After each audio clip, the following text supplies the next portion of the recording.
Meeting of the Education Committee for the Metropolitan Nashville Council. Tonight's purpose of the meeting is to discuss Martin Luther King and the school board's announcement of their intentions, or I guess the ideas they're discussing right now about Martin Luther King with regards to 7th and 8th grade. Let me just kind of lay this out, if I may. There will be no public participation. This is a special call meeting for the Education Committee, and so therefore any questions will come through the council members. I also would like to make very clear, this council has no say whatsoever in this. The school board will make the final decision. We are the funding body for the school, and that's as far as our participation goes. So I wanted just to make that very clear and make you aware of that. If I could, I want to recognize very quickly Dr. Brannon with the school board, and Jill Spearing just came in on the school board. We appreciate you being here. And then also folks, I'm assuming our parents and supporters of Martin Luther King, thank you very much for being here as well this evening. That being said, I'd like to turn it over to Dr. Register for his opening comments. Dr. Register? Thank you, Mr. Glover. Members of the council, thank you for being here to have this opportunity to update you on Martin Luther King and on issues of enrollment and capacity that we've been discussing for some time there. I want to go back and pretty much frame this so that everybody's in the same place, and then talk about alternatives that we have going forward. I won't take very long on a presentation, so we can keep the meeting fairly succinct and give you an opportunity to ask any questions that you might have. As I said to our parents and to the school board, some change in the selection process or capacity at Martin Luther King is essential. We have to make some changes. We have to really address this this year. Student capacity at Martin Luther King is 1,200 students. That's actually a little bit tight, but that's what we have as our capacity that we fill to. We actually have 1,199 students at Martin Luther King this year, and we expect in the spring to be over capacity and increasing as we go forward based on those students who are in the pipeline and who qualify from Head and from Rose Park Middle Magnet. We've given you a handout to show you some of the numbers, and I actually have some others if somebody wants to hand these out to the folks in the back of the room. So the basic problem is this, and I'm going to try to simplify and get right to the key points here about what the issues are. The number of students qualifying will get us over capacity this year, and by a margin of 50 is our projection. But as we go forward, that number is going to grow beyond that. Now, I want to say that this is based on success. It's not in that regard, it's a good story because we have more students at Head and at Rose Park who are qualifying for admittance into the academic magnet at Martin Luther King Middle and High School. When I spoke with the parents last week, I talked about three goals mainly that I wanted to bring to bear on this. And the first one's really important, and that's that we look for an intermediate or hopefully long-term solution to the issue of capacity and numbers of students qualifying at Martin Luther King. Secondly, that we protect Martin Luther King as an outstanding school. We all know that. That's a given. We're very proud of the school. All of us are. And to bring about necessary change that has the least disruptive impact on the students and the families at Martin Luther King.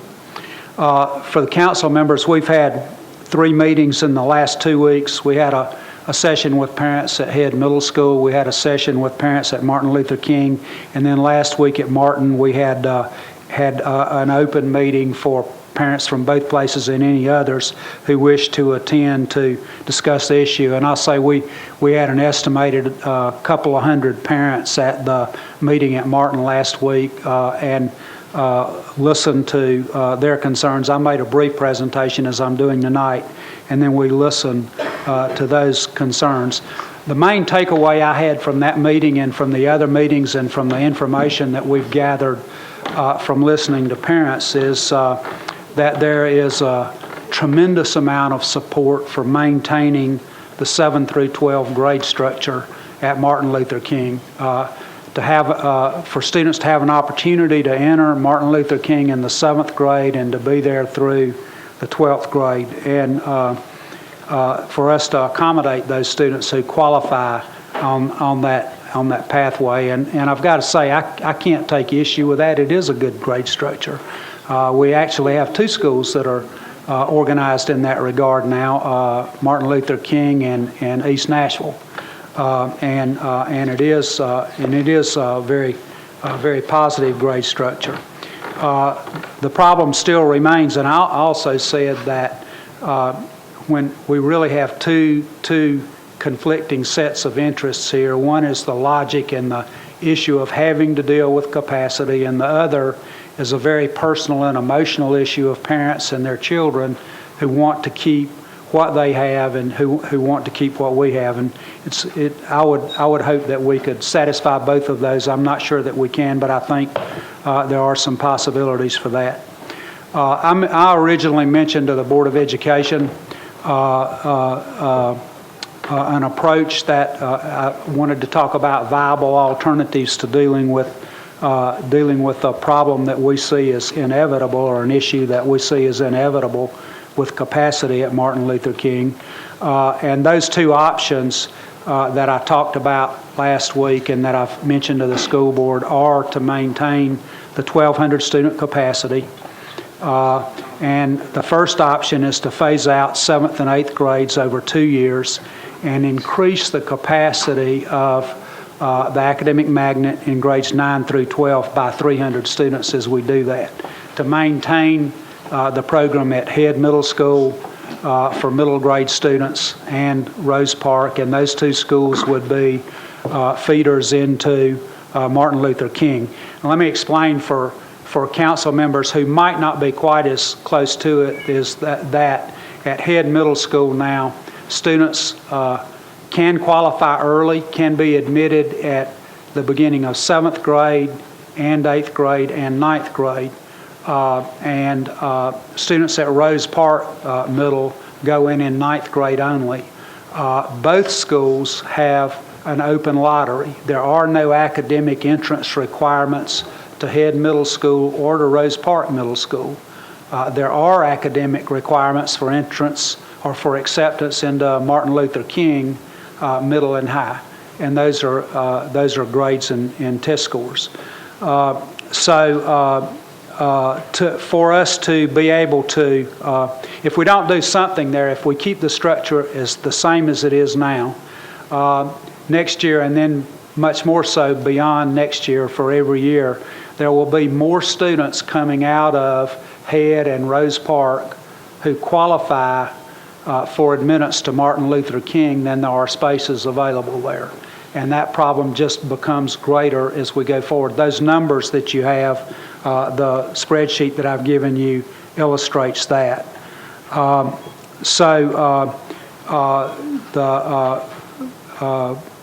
The goal would be for us to maintain the qualifications, but also to allow everyone from the pathway at Head or Martin Luther King to get in. Now, what happened this year is we're full at Martin Luther King this year, and what happened was that the pathways took all the seats.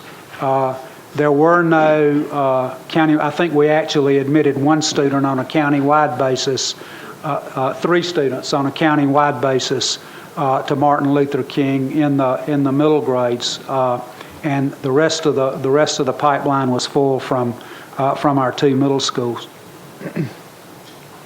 Another alternative that we talked about, if we maintain the pathways and the grade structure at Martin Luther King, was to, in some way, restrict the enrollment. And essentially, what we would have to do if we did that, if we kept the 7 through 12 grade structure with 1,200 students, is to have another lottery, or to select students from the pathways as those pathways, those guaranteed pathways, continue to grow.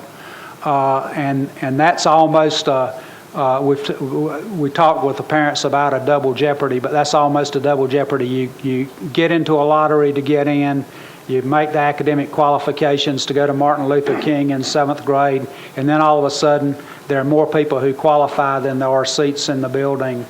So the only way to deal with that is with some other kind of lottery.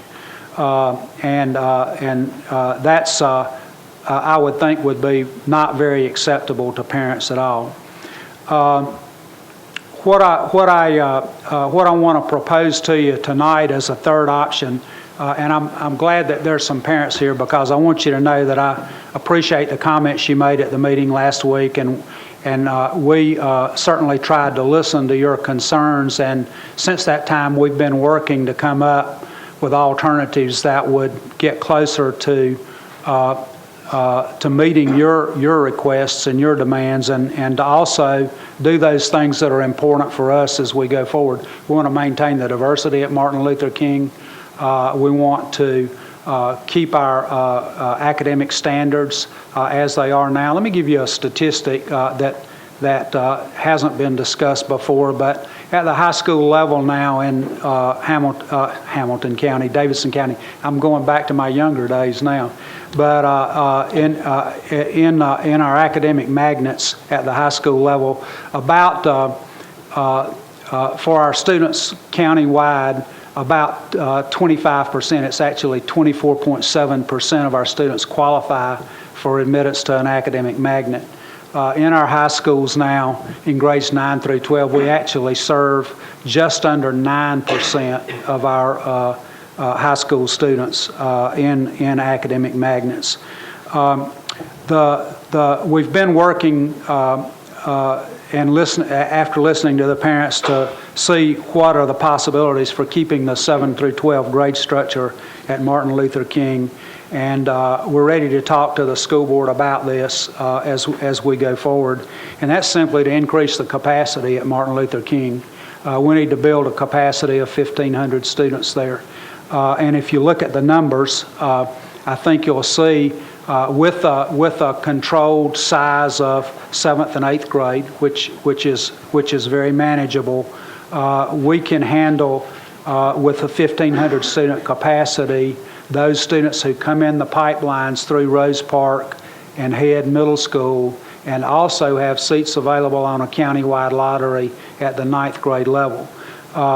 This requires a 10 classroom addition for middle school students, and would require, we think, construction. We're looking at this now of a 2-story building on the soccer field, the present soccer field at Martin Luther King, and some enhancement to the dining room, perhaps the cafeteria there. It's not an extremely expensive addition, and I won't put a dollar amount on it now, but very much in keeping with what we've done in a number of other schools to increase capacity of a school. I will say this, and a number of the parents spoke to this last week, and we recognize this also. Martin Luther King is a restricted site. We do not have adequate parking there now. If we increase enrollment at Martin Luther King to 1,500, we've got to have additional parking. If we take a soccer field, they have no outdoor athletic facilities, and we would need to look for a replacement for that. I would propose that I would probably come back to Metro Council and ask for you to partner with us in the park across the street to use some of that property in a different way, so that we could add parking and so that we could build a soccer field there to put that addition on the existing soccer field. Now that's not a perfect solution for everyone, and the reason this proposal was not put out originally. It does carry an increase in capital costs. I did meet with the principals from Martin Luther King and Head Middle School Friday afternoon and discuss the possibility and the feasibility of this with them, and we think this is a very viable alternative. With that, I do want to say the last thing I'll say is, and this is a caveat, and this is something that the school board will have to wrestle with, and Metro Council will have to wrestle with, is that this changes or puts another project in our priority list of capital improvements. And we couldn't do this in isolation. You've been very gracious with us over the last couple of years and really effectively addressing a number of our overcrowding and renovation needs, but a lot of those still exist. So I would say to you that this would have to be a part of a comprehensive capital plan. Board of Education will be working on that over the next 2 or 3 months. And you'll get a capital list from us at that time. But at this time, this is the most viable alternative I see to addressing a great demand from our parents and our students and our teachers at Martin Luther King to maintain what we have now, to grow the capacity there, and to move forward. Councilman Glover, at this time I'll turn the floor back over to you for questions and answers. Thank you, Dr. Register. All right, what I'd like to do is open the floor up now for any questions from council members. If we would, though, this is to talk about Martin Luther King, okay? So let's stay on task and let's stay on point here, and let's just strictly talk about this one issue. If you have other issues to discuss with Dr. Register or board members, please do it after the meeting, but let's stay on task for this. That being said, I think Council Lady Moore. Thank you, Chair. I appreciate the recognition. I was just trying to understand the grid when you said qualifying pathway students. Is there a certain criteria that they have to attend Head or Rose Park Middle or MLK? I was just trying to understand this grid that you presented to us today. You do not have projected total enrollments for Head and Rose Park here. Mm-hmm. There are no academic entrance requirements for either Head or Rose Park. Students get into Head and Rose Park through the regular open lottery that's open to everyone who applies. Head also has a proximity zone in the neighborhood where children who live in that proximity zone can attend Head Middle School. To get into Martin Luther King Middle and High, of course, there are academic criteria for admittance, and those academic requirements are both standardized test scores and grades.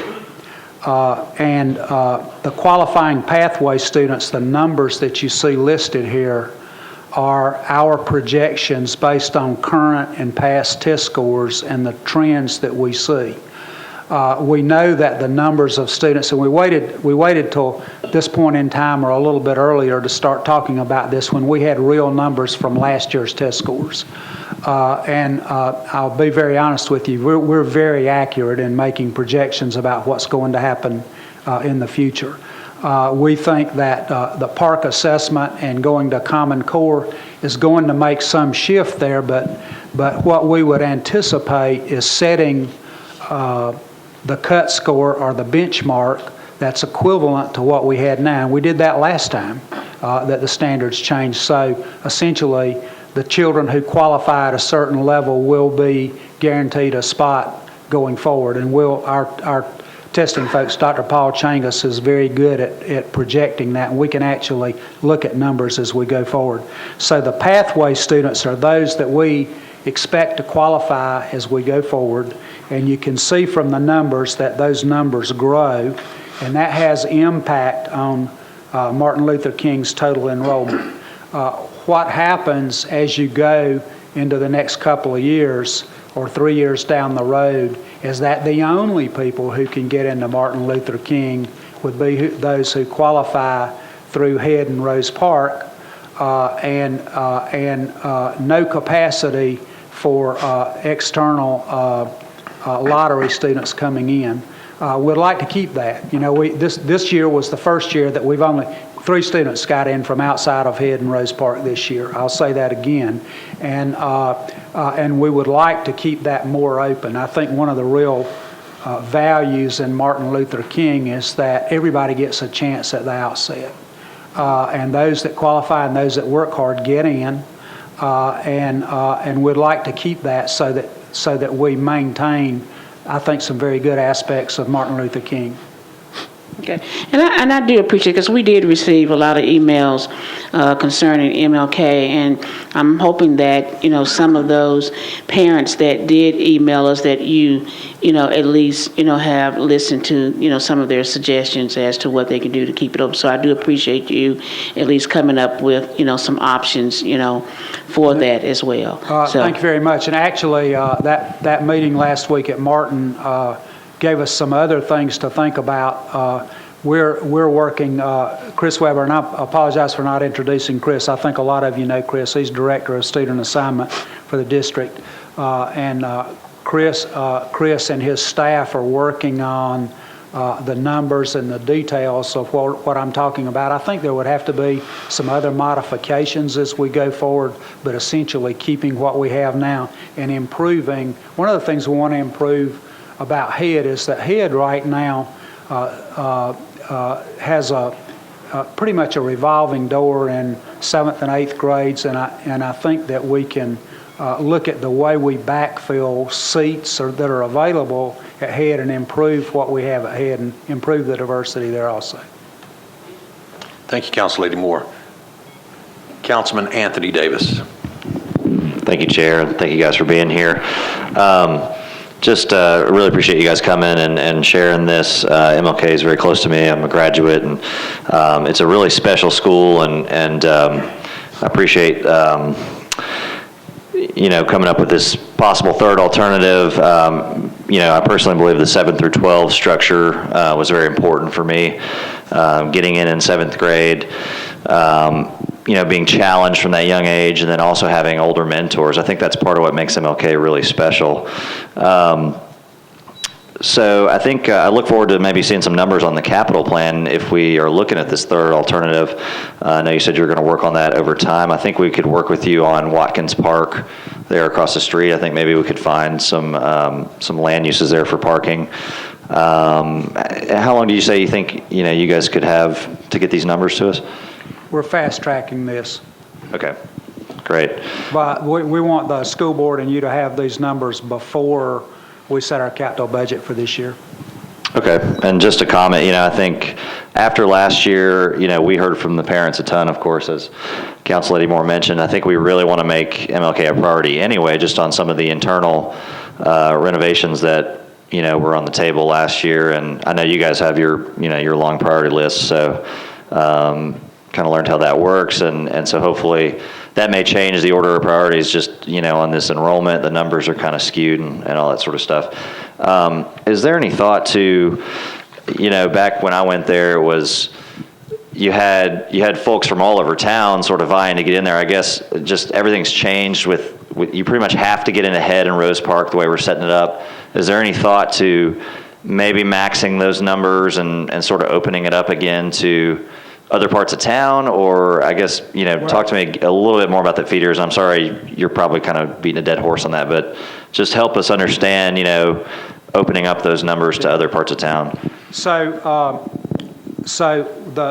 the promise is that if you attend Head and you meet the academic criteria, you have a seat starting in 7th grade, or if you qualify in 8th grade, a seat in 8th grade, or if you qualify in 9th grade, a seat in 9th grade. You're guaranteed that.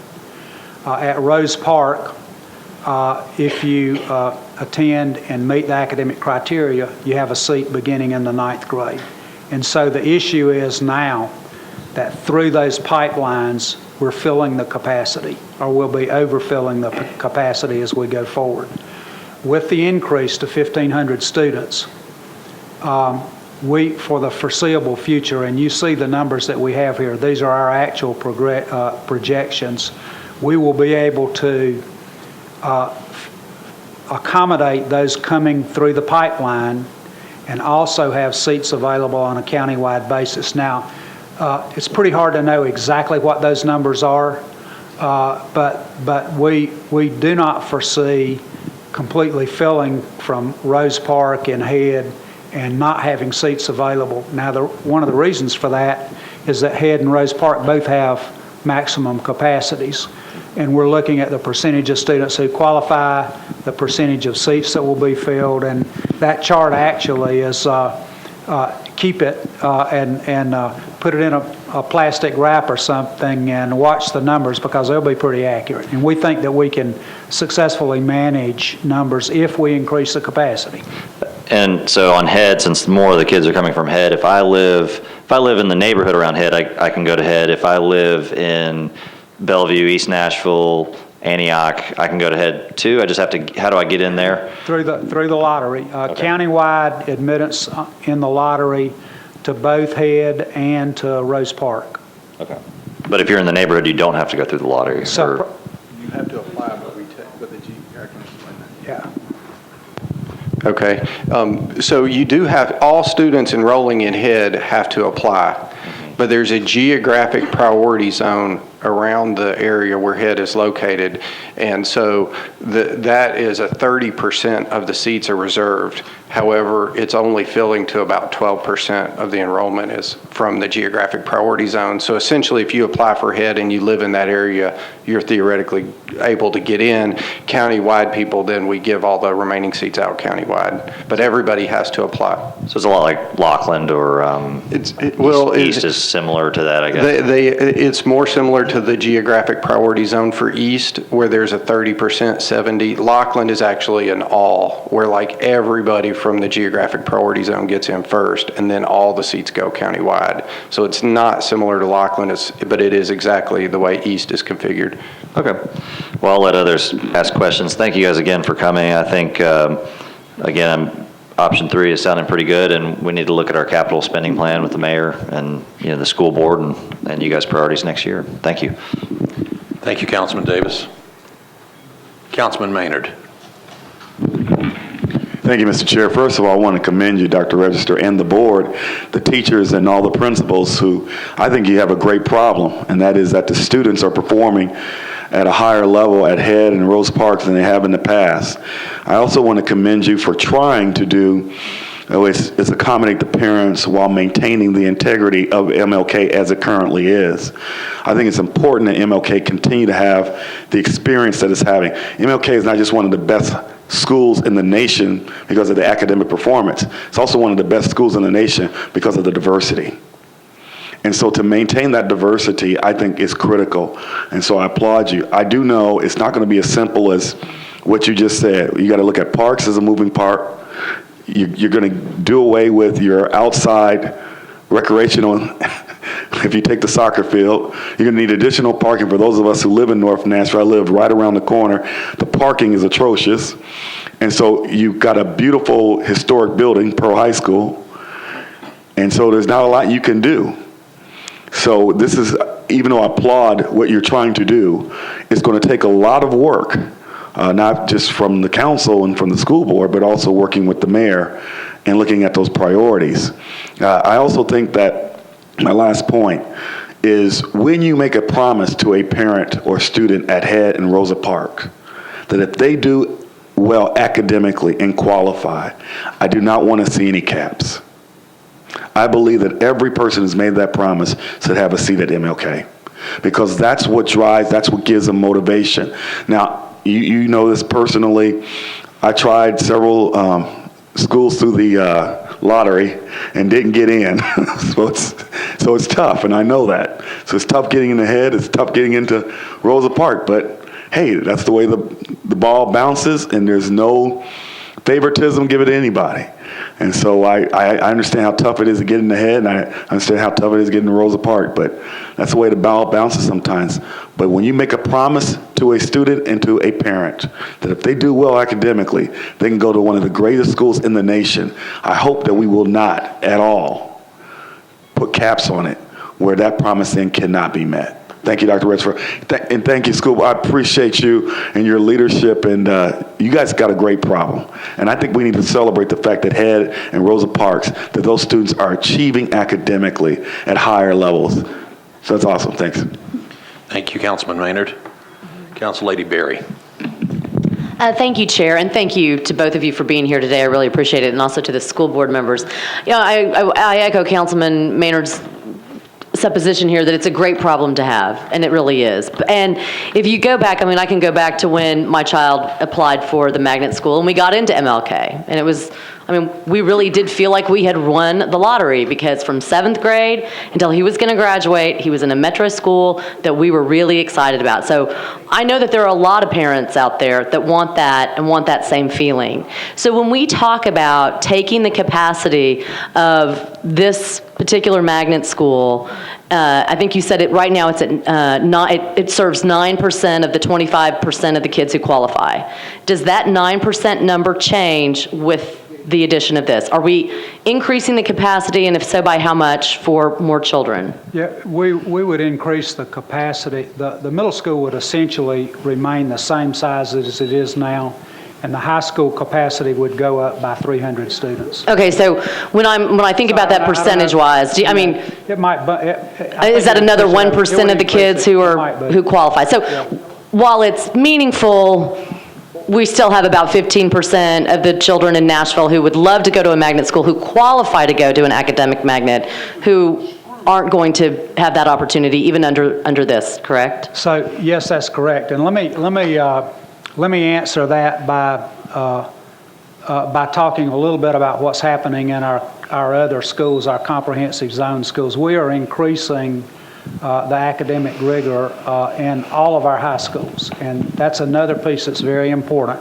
Before the meeting tonight, Council Lady Karen Johnson was asking me about the IB program at Antioch High School. Yes, there is, and so we're adding IB. We're adding Cambridge ACE Academy, which is a comparable program to the International Baccalaureate program.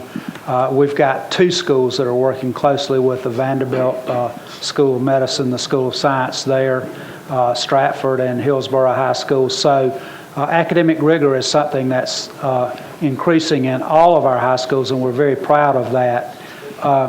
I'll say it a different way from my perspective. I think it would be destructive if we took the total top 25% out of all of our schools and tried to segregate them and congregate them in a couple of other schools. I think we need to protect Hume Fogg and Martin Luther King.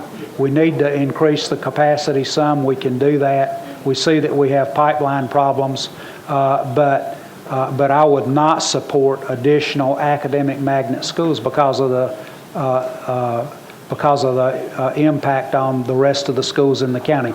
All schools need to be good schools. All schools need to be schools of choice, including the zone schools. And I sincerely appreciate that sentiment. I think that with the fact that there are 25% of the kids, though, who qualify for academic magnets, what do we think the right number is for who of that 25 is going to go to an academic magnet? And I know you don't potentially have an answer tonight, but I think philosophically it would be a good idea to have that conversation. I know you wanted just to focus on MLK, so thank you for indulging me. I do have one more question that relates to MLK. When I mentioned that my child got in 7th grade, what we were excited about was not the physical location. That was irrelevant. The excitement was because he was going to an academic magnet that was going to be staffed with teachers and a program that was going to be very rigorous. Why do we think that we have to look at the physical structure of the existing space of MLK and create the capacity there? We have surplus buildings across Metro. Does it matter? I mean, if we house 7th and 8th grades somewhere else, is that more cost effective? Is that a better way to look at it? I don't have an answer, but it is a question I'd like us to think about. Yeah, I would argue that for the most part we have that now at Rose Park and at Head. And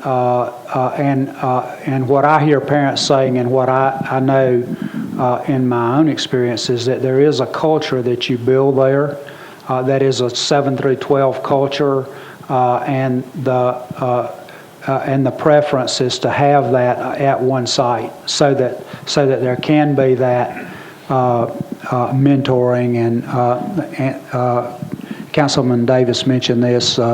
It's important to have that, to maintain that on one campus. Sure, and again, I'm not saying that it's not important, but when we actually start to look at cost and ways to think outside the box, if we can't take parks, if we can't reconstruct parking, if we're going to lose green space, are there capacity buildings out there that we might be able to use? And again, just something to think about. And I appreciate your opinion, because that's why you sit in that seat and I get to sit over here. So thanks for all you do. I really appreciate it. Thank you, Council Lady. Councilman Dominy. Thank you, Chairman. Appreciate you being here, Dr. Register and Chris. I want to start my question with Chris. Chris, do you have any idea the participation within the magnet schools from high school clusters?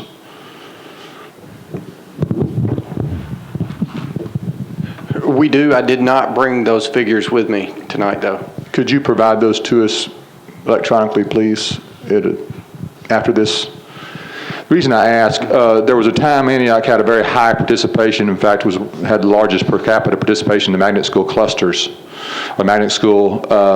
And what I would ask is, could we not maintain the current structure at MLK if we were to open an additional magnet school in the south or southeast area of Davidson County and allow those students in that area to attend one closer to their home?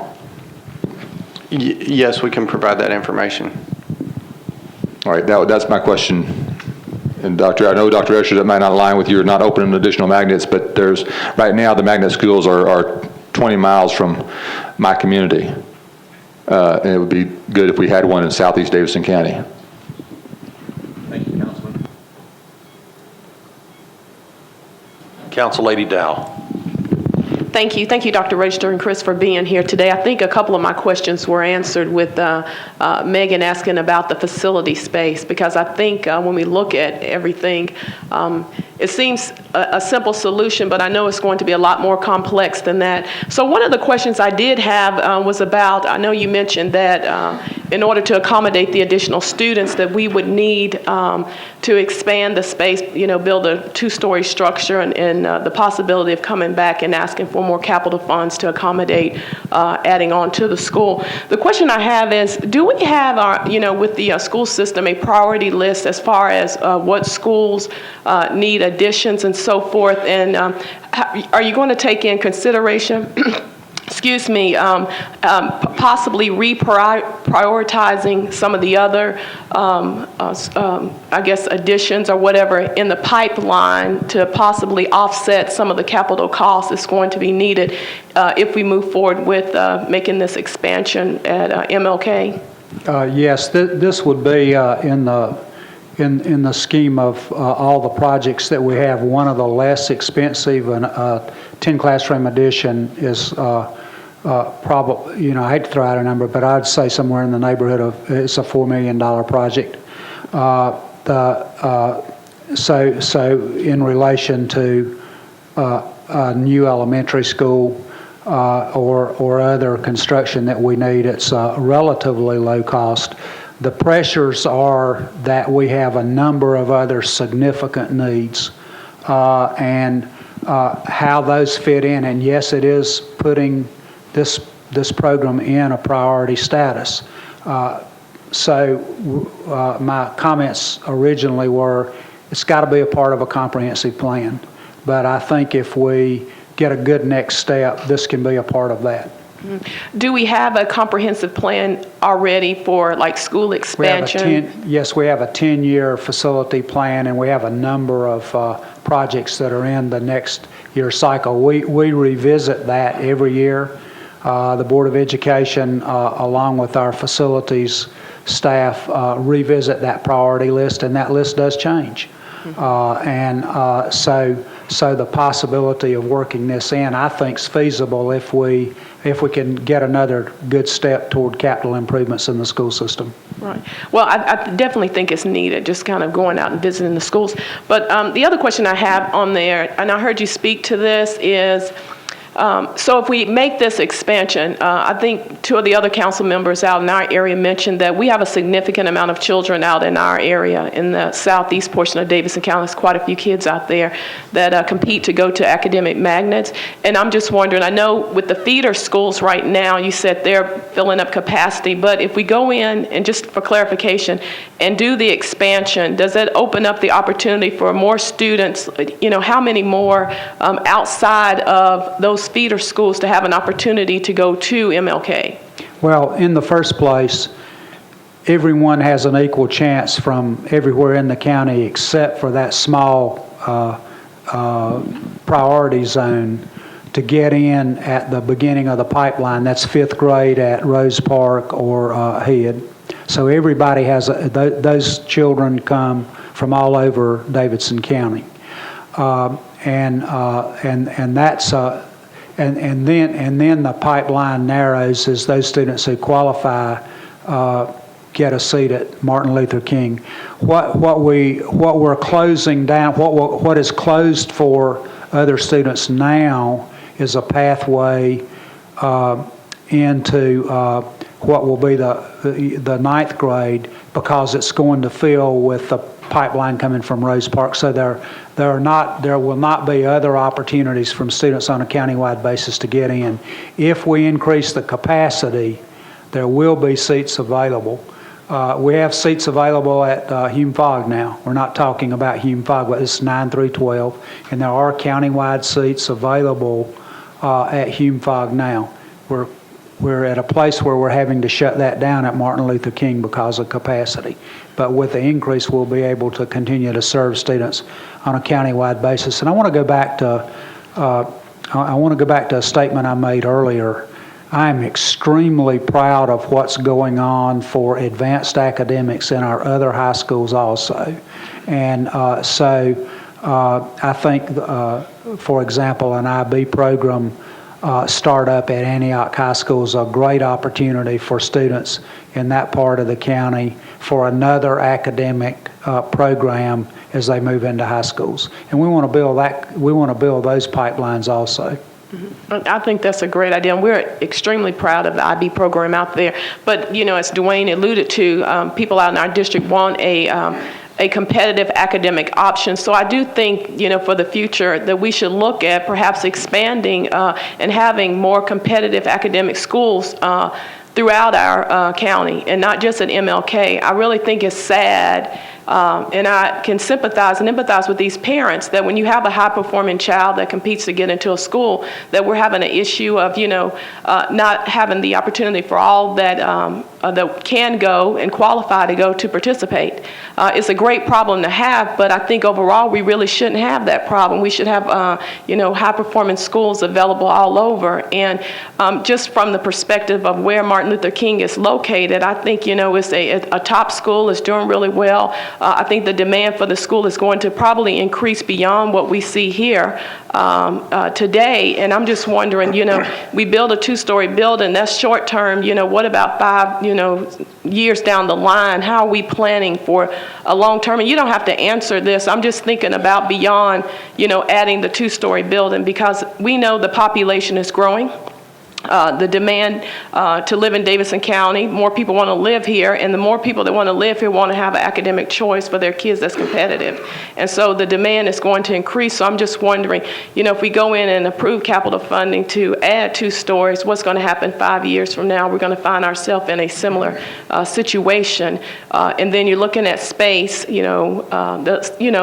that space is a little tight down there. It's not a lot of room for growth there. So, I would ask that we look at long term, where we're going with this, and instead of a quick fix for the next couple of years. So I think the fix is longer than just a couple of years. If you look at the projections that we've made in the year 2018-19, we're still under 100 capacity. We still have capacity for a growth of another 100 students at that time. And the limiting factor is the size of the middle schools that are the automatic pipeline. And we know what percentage of students get into Martin Luther King from those 2 schools. We can be very accurate in making those projections. So because of the size of the middle schools that have an automatic seat, as more students qualify, there will be opportunities for them to apply if we increase the capacity of the school. So on the middle school, just to clarify, we may need to talk offline. So on the middle school, is there a limit to how many can actually get into, like, head? So there's a limit? Yes. Okay. So school capacity, maximum capacity there is 600. So it's not like some of the other schools that if 700 comes, we just, add another. Yeah, so there were some questions about just letting it overfill, and if you look, all of our magnet schools have a maximum capacity, and any choice school has, and beyond magnet schools, any open enrollment. We fill to a maximum capacity but don't overfill. If we started overfilling, that would be arbitrary. So what's the number? If it's not 1,200, is it 1,225? Is it 1,250? Is it 1,300? And where do you draw the line? So and so for these schools that that do require an application, we ought to fill to the max and we ought to stop there. Okay, but you're saying that the others, you don't overfill, is what you're saying. No, we don't, not magnet with these schools. particular magnet schools, if it's 500, that's the cutoff, and that's it? That's to get correct. In, whatever the number is. That's correct. Okay. Heads 600, Rose Park's 460, and Martin Luther King's 1,200. This is my last question, I promise. Has any consideration been made to changing the requirements, like making it a little more competitive to get into the school? I'm not in favor of that. Why is that? I'm just curious. Approximately 30% of the students are eligible to apply now. And if we raise the standards significantly, then we lose the diversity in the schools. We think it is appropriate for the 30% that we have now. And the example I can give you is that at Martin Luther King, where we have where the two middle schools have an open lottery, the diversity percentage in those schools and Martin Luther King is not twice as much, but significantly greater than at Meigs and Hume Fogg. We are a diverse school system, and we need to serve a diverse student population. Right, and I agree with the diversity. We're definitely diverse in my area, So I definitely, I don't think it'll be any, you know more than I do. So there are parents in the back of the room who, if we raise that standard, might not make it. Mm-hmm. And so where's the cut point? Where do we make that cut? And I think that there is a great value in the diversity that we have at Martin Luther King, and we ought to protect that. Thank you. Thank you, Council Lady. Council Lady Johnson. Thank you, Chair Glover. I also want to thank you, Chris, and Dr. Register for the tremendous amount of work you do each and every day. And I'm very appreciative to the honorable school board members, Jill Spearing and Dr. Joanne Brannon, who are here with us today. Thank you so much for taking time out of your schedule on this very important issue. My question is around the geographic priority zone. I understand the dynamics of the automatic pathway because when I was on the school board, that was one of the topics of discussion that has led to some of what has happened with the increase. With this geographic priority zone, did I understand it when you told Councilmember Berry that 12% within that zone currently participate at Rose Park and Head? Is that what I'm understanding? The geographic priority zone at Head was the figure we were referencing, and 12% is a rough participation rate. So enrollment in in Head is about 12% from the geographic priority zone. Okay, my other question is then, has the increase over the last 2 years that we're dealing with right now, is that the result of more students within that priority zone increasing, or just overall applications countywide? No. For Head and for Rose Park both, they're capped by the number of incoming seats. So we know the incoming seats. So currently, right now, Head's 5th grade, we fill to approximately 200 students. And so that 200 students, we randomly select. Everybody countywide applies, and then it's just a matter that the geographic preference is 30% of the seats out of that 200 will be reserved from families in that area.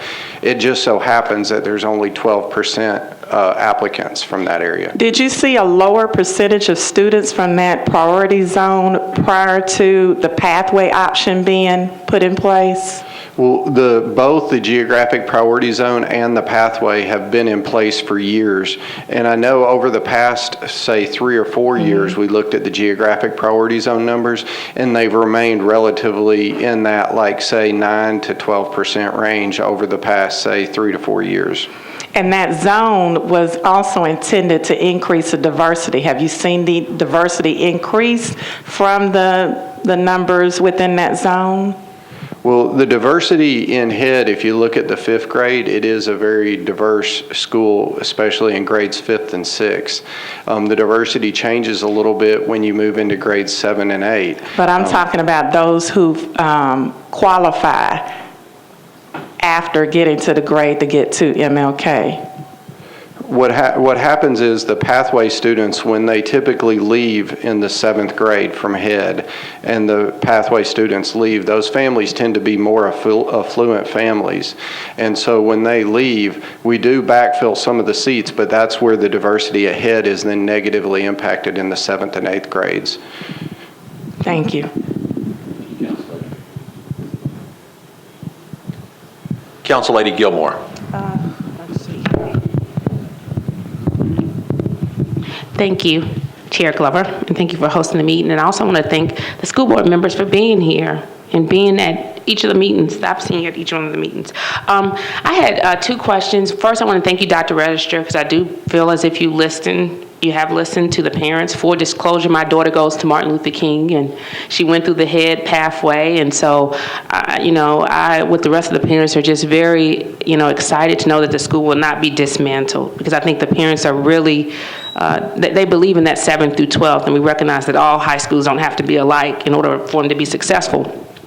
I had 2 questions for you. One was, I wanted to make sure, though, if you could just kind of explain to us the priority list for the construction, because a year prior to that, I know a lot of parents met at Martin Luther King, and they thought that the issues as it relates to the construction of the schools, some of the things that needed to be corrected were a high priority, but we were told at that time that it was not a high priority. And so we want to make sure that now, if we're saying that this is a high priority, that it is on your priority list at the school board before it comes to the council. So if you could just explain that, and then I'll do my follow-up question.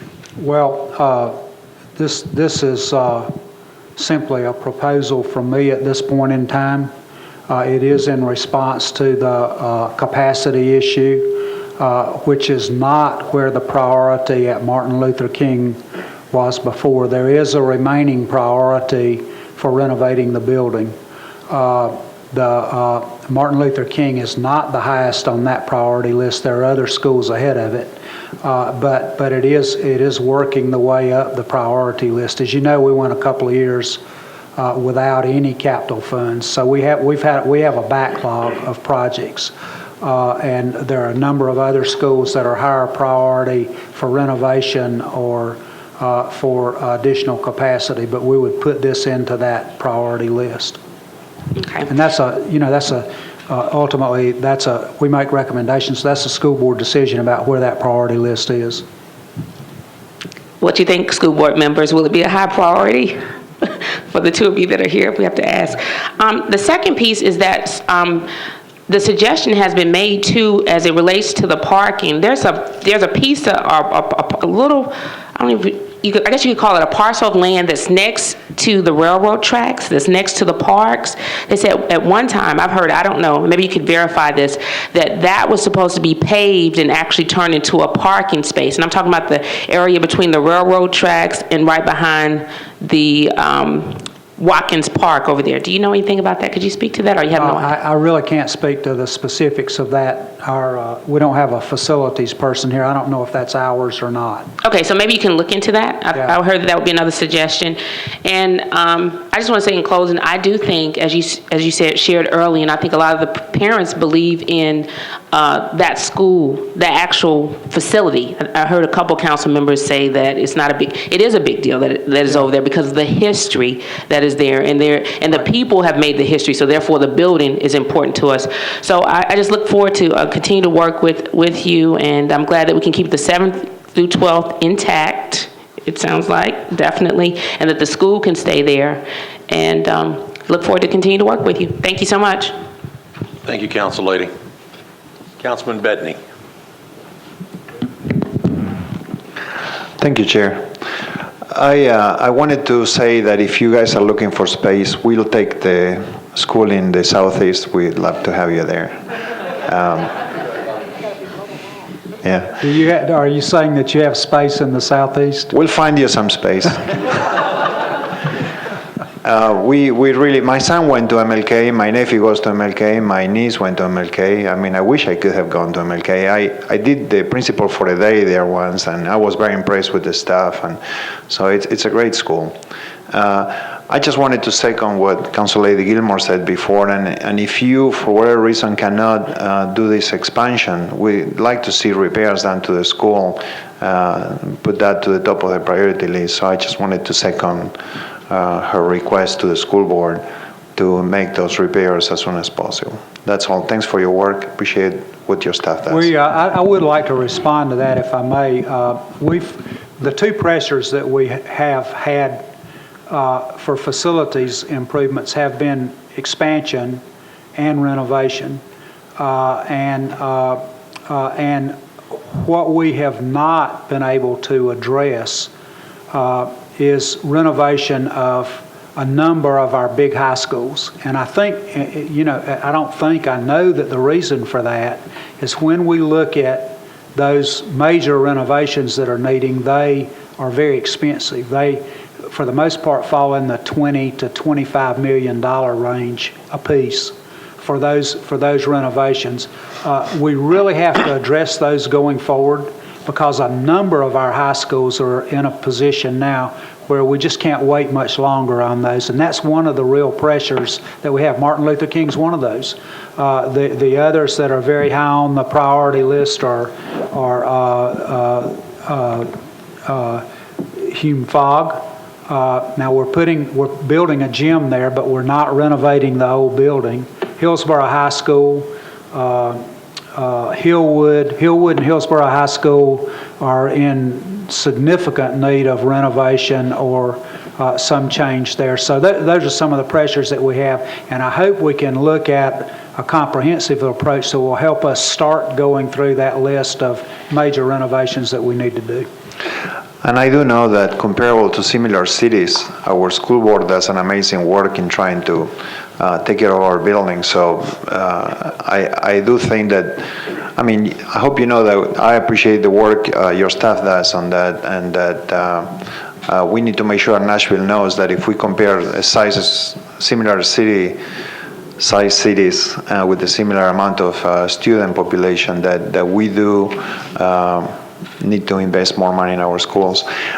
I was thinking about the comment about parking on that school, and I wanted to make a suggestion. I know that this is not what you like to do, but if you will consider siblings, when a child is admitted to a school, if you were to give priority to siblings of that student, that will minimize the need for transportation and parking. So I will just make that suggestion. I know in the past that hasn't been the case, but you might want to consider that. Thank you, sir.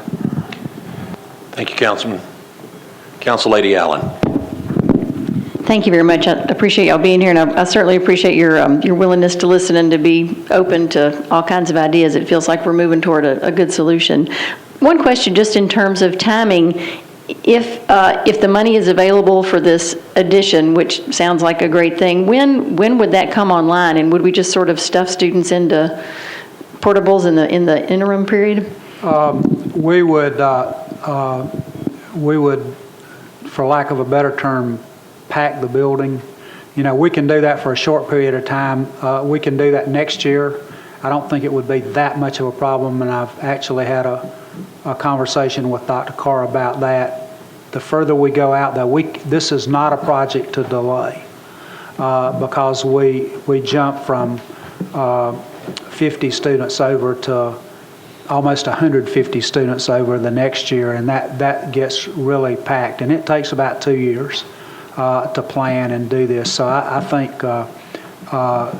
think we might could at the fastest have a building ready in 2015-16, right in that area. But that would be if everything fell into place and we were able to move it along. Thank you, Council Lady. It is 6:15. I'm going to allow one more question, and Council Lady Gilmore, and then I'll have just a brief closing comment. Thank you, Mr. Chair. I just want to follow up on one question. You have made the comment about the diversity, if you raise the standards. I think, and I heard you say that at the last meeting. Could you speak a little bit more about that? I would like to understand it more. Are you basing this on data if you increase the standards? And if you could just explain it, because I don't. Actually, Chris has run the data. We look at test results, and when you raise the standard to a very high level, not as many minority children qualify. That the children that are going to Martin Luther King, you're saying that they're probably in the middle part of the cut? No, they're in the top 30% of the total in our district, and so we think that's a good cut. Okay, and maybe you could, if you don't mind, share that information, because I think a lot of parents are concerned. They wanted to hear more, I guess, feedback on that comment. So to frame it in a little bigger picture, we have our Board of Education has developed a diversity plan that's very important. We embrace that, and all the decisions that we make are influenced by the impact on the diversity of our schools. We think that diverse schools are very important. We think that those are the best schools. And if we make decisions that reduce or limit diversity in schools or create schools that are not diverse, then that's not a decision we're going to make. I think that's a great thing. And then I just wanted to maybe speak back to the last piece. If the capacity is 20, I think you said 25% for head, and only 12% of the people in the community are taking advantage of it, why do you think that is? I couldn't answer that. We students in the proximity area there have the opportunity to apply to go to head, and they also have a zone school, and we have a number of students in that area who choose the zone school or other choice options. Is that it? Okay. Okay, thank you. This obviously is a complicated issue. Let me reemphasize again, and let me thank all the members of the council who showed up tonight and had the questions, and thank you for staying on task. I mean, I think this was important that we talk about Martin Luther King and discuss what's going on there. Dr. Register, thank you for bringing a third viable option that the parents and the school board can now look at and truly study. I will emphasize, it is a complicated issue. And, when you're looking at each one of your districts, obviously you have students in those districts who feed to a zoned high school. Ultimately, not everybody will have the opportunity to go. So I absolutely agree that we have to raise the standards of every one of the high schools. I will add, though, that if there's a possibility to look at additional academic magnets, as far as keeping people in Davidson County, to where they don't feel like they have to move outside of the county. I would like for the board to explore that if it's a possibility. All right. Now, I understand where you wanted to go, et cetera, but I think it's absolutely critical today that we look at how do we retain people in Davidson County, and if that's one of the ways that we do it, I certainly think that we should explore it. That being said, thank you very much for your time. Parents, thank you very much for coming out this evening and using a Monday night to hear us ask questions. Dr. Register and your staff, thank you once again, and board members, thank you once again for coming. That will conclude this meeting.